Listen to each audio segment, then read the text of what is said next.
Have you ever been in the middle of a conversation where everyone's buzzing about that song? The one that's everywhere right now, blowing up on TikTok, the remix everyone's sharing, an artist who suddenly feels unavoidable. And inside, you feel nothing. The playlist is blasting. People are quoting lyrics like scripture. The energy in the room is screaming, "This is the moment." But somewhere inside you, there's no spark, no urge to hit play.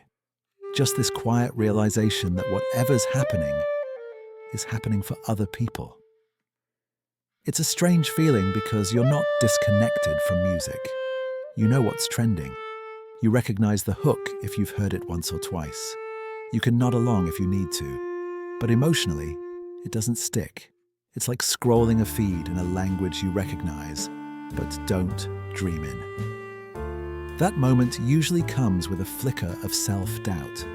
You start wondering if you're missing something. Why does everyone else seem so deeply plugged in, while you feel slightly out of sync? Why does this song hit them so hard and barely touch you? Most people brush it off. They fake the excitement, or quietly assume something's wrong with them. But pause for a second. What if this isn't indifference? What if it's awareness? What if this is just the moment you realize this thing wasn't built for your brain, your rhythm, or the way you find meaning? That click isn't a flaw. It's the beginning of understanding how your mind actually works. Once you realize a trend doesn't resonate, something else usually follows. You start noticing how other people react. In a world where music trends function like social glue, not vibing along can quietly push you to the edge of the room. Someone asks, "Did you hear the new drop last night?" And your answer lands flat. There's a brief pause, maybe a laugh, maybe that look. Wait, seriously? And right there, the labels start sticking. You're behind. You're stuck in the past. You're trying too hard to be indie. Or worse, you just don't get the culture. Not chasing trends gets interpreted as lacking some basic social rhythm, as if staying current is the minimum requirement for connection. What gets overlooked is this. Skipping the hype isn't arrogance. It's not emotional emptiness. It's simply a mismatch between what culture pushes as essential and what actually resonates inside a particular mind. Psychologically, we get uncomfortable around people who don't mirror our excitement. Their calm can feel like judgment, even when it isn't. So we label. We turn taste into a defect. And that's where many people start believing the wrong story, that something is wrong with them.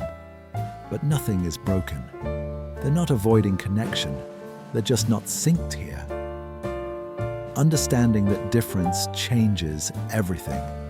To understand why music trends grip so many people so tightly, you have to zoom way out, beyond charts and algorithms, back to something ancient. For thousands of years, survival depended on group alignment.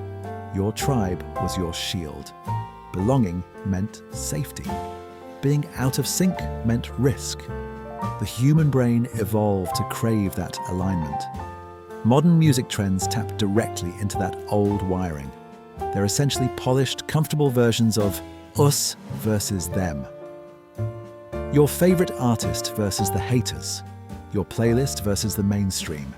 Your community versus outsiders. The stakes feel huge. Even if it's just streams. When something goes viral, dopamine and oxytocin flood the brain. Chemicals tied to reward, bonding, and winning. When your side flops, cortisol spikes.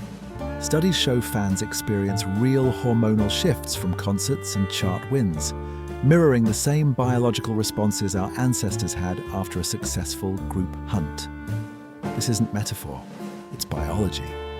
The brain blurs the line between symbolic tribe and real tribe. Research has even shown oxytocin spikes during live shows, making strangers feel like family. The context changed. The wiring didn't. Trends work because they safely activate the tribal brain. You get belonging, emotional rush, shared identity, without ancient danger. For many people, that's energizing and completely natural. These systems are finely tuned to speak fluently to one of the deepest layers of the human mind. This is where the misunderstanding deepens. When trends trigger a primal pull for most people, it's easy to assume that anyone who doesn't follow along is missing something fundamental. But psychologically, that's not true. The tribal circuit isn't broken, it just activates differently. Everyone has a different threshold for belonging. For some, the surface is enough. The algorithm push, the viral dance, the artist their friends loved first. For others, the bar is higher. Loyalty has to be earned through genuine emotion, craftsmanship, or story, not handed out by hype. From that perspective, chasing charts can feel arbitrary. Songs become must-hear because a crowd surged at the same time. Artists pivot genres overnight for streams. Labels follow data more than art. Communities flip when numbers say so. Yet fans are asked for total devotion. For some brains, that equation doesn't compute. Their system pauses and asks a question most people never voice. What exactly am I attaching myself to? When the answer feels temporary or one-sided, the hype fades. Not out of cynicism, but clarity. This doesn't mean they reject belonging, it means they're more selective. Their tribal rhythm is reserved for places that feel mutual, durable, and real. Communities built around craft, purpose, or depth that doesn't expire with the next drop. So when the switch doesn't flip, it isn't indifference, it's choice. For many people, this distance didn't suddenly appear in adulthood. It formed quietly, long before anyone asked what was in their playlist. Our brains are shaped early by what feels safe, stable, and meaningful. In some families, trends were the soundtrack. Weekends revolved around new releases. Emotion flowed easily. Hype followed predictable rhythms. For a child raised there, music trends became linked to comfort and connection. But not every home felt that way. Some grew up where noise meant overload. Loud music didn't signal joy, it signaled chaos.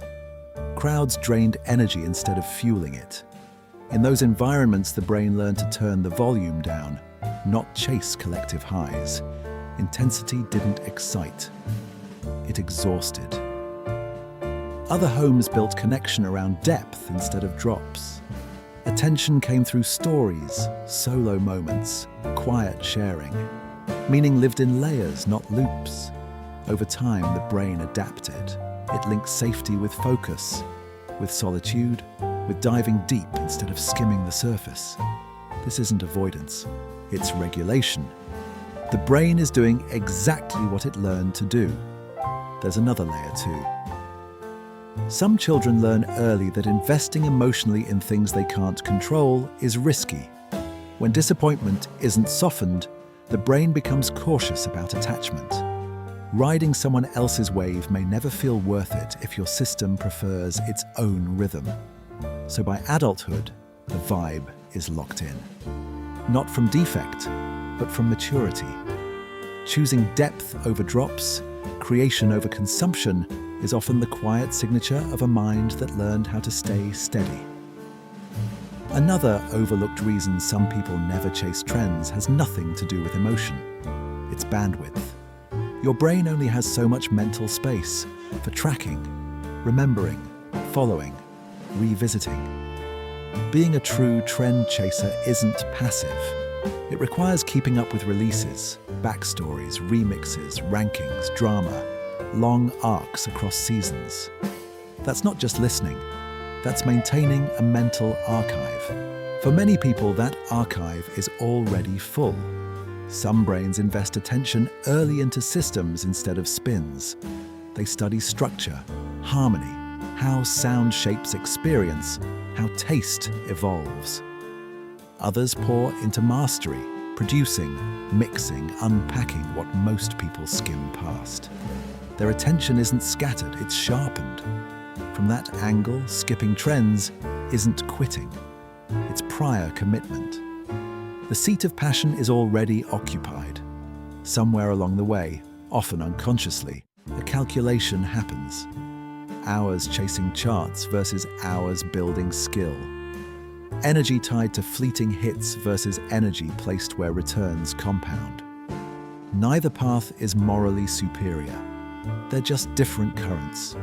People who don't chase trends aren't unfocused. They've aimed their focus. Their minds play long games, projects, crafts, sounds that don't reset every cycle. The radio isn't silent, it's just tuned elsewhere. Understanding this shifts the question. Not, why don't you keep up? But, what are you tuned into instead? There's a reason trends can feel almost physical, even through a screen. Deep in the brain are mirror neurons. They activate not just when you move, but when you see others move, or in music, when you sense flow. That's why you sway when a crowd loses it at a show. Why your heart rate spikes when a hook lands perfectly. Neurologically, you're not just listening, you're mirroring. When an artist nails a verse or a drop, your motor and reward systems light up as if you were on stage. At a certain level, the brain experiences that energy as shared. This is a major engine behind trend hype. But mirror neurons don't fire blindly. They need connection. You have to see yourself in the sound or the scene. Feel the bridge. This could be me. This represents me. Without that bridge, the mirror dulls. The emotional hit never fully lands. For people who don't chase trends, this system still works perfectly. It just hooks elsewhere. Their neurons might light up watching a composer layer a symphony, a producer refine a raw mix, a lyricist cut deep with precision and heart. The rush is the same. The target is different. The gap isn't emotional capacity, it's identification. Some borrow motion and meaning from chart-topping artists in stadiums. Others borrow it from creators, builders, explorers of sound. The question was never whether they can feel that shared thrill, but who or what they connect deeply enough to feel it with. Beneath the jokes, the small talk, the "I'll check it later," there's something many people carry quietly. Shame. Not loud shame. The subtle kind.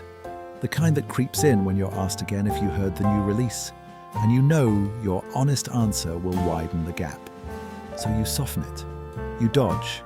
You say, "Haven't gotten to it yet," instead of, "It didn't move me."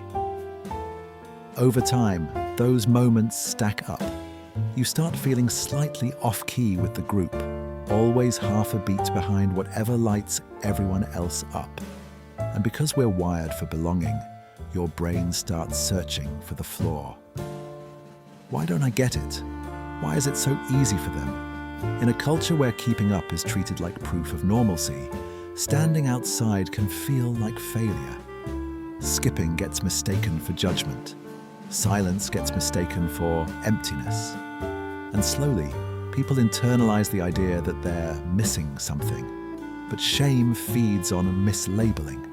The truth isn't lack of feeling, it's lack of alignment. Your brain isn't broken, your taste isn't cold.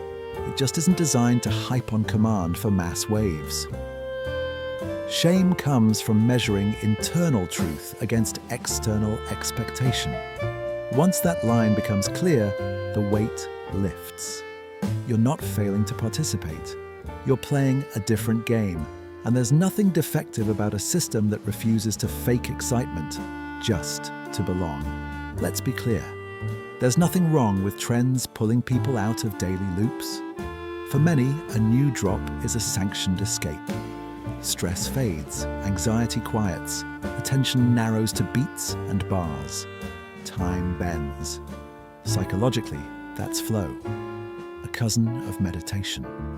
For many people, it's healthy But flow isn't locked inside viral lists or streams. People who skip trend hysteria still crave that immersion. They just enter through different doors. In studios where hours vanish in tiny adjustments. In mixing, where hands move before thoughts catch up. In writing, curating, exploring. Anywhere the mind locks in and the outside world dissolves. The difference isn't escape versus grind, it's direction. Chasing trends pulls attention outward, into someone else's arc. Other flows pull attention inward, into creation, refinement, problem-solving. One consumes a packaged story. The other lives inside an unfolding one. Neither is superior. They simply regulate different brains differently. For some, collective hype restores balance. For others, solitary immersion does. What matters is the outcome, presence, relief from self-doubt, the feeling of being exactly where you belong. People who don't choose trends aren't rejecting escape. They're choosing flows that leave something behind after the music stops. When you step back and see the whole picture, a gentle truth emerges. People who don't chase music trends aren't standing outside life, watching waves pass. They're in it, just not in the loudest way. While some pour attention into shared spins, others invest in slower, solitary zones without crowds or comment sections. Skipping hype isn't absence, it's lock-in. A mind pointed somewhere, building, refining, or trying to understand. Something not decided by streams or reset every cycle. This isn't a critique of joy, community, or culture. Most people who skip trends understand their pull deeply. They see the bonding, the lift, the support it gives friends. They just know, with calm certainty, that their energy fits better elsewhere. Attention is your most valuable currency. Where you aim it shapes who you become. Some aim it at climbing charts. Others aim it at creating what hasn't existed yet. That difference doesn't elevate one path. It simply explains why hype never hooks, and why it doesn't need to. If this video put words to something you felt but never quite said, you're not alone. I'd love to hear your story. Comment where your attention naturally drifts instead of trends. And if you want more conversations like this, about the subtle rhythms of the human mind we rarely name, subscribe to the channel. Let's unpack these vibes together.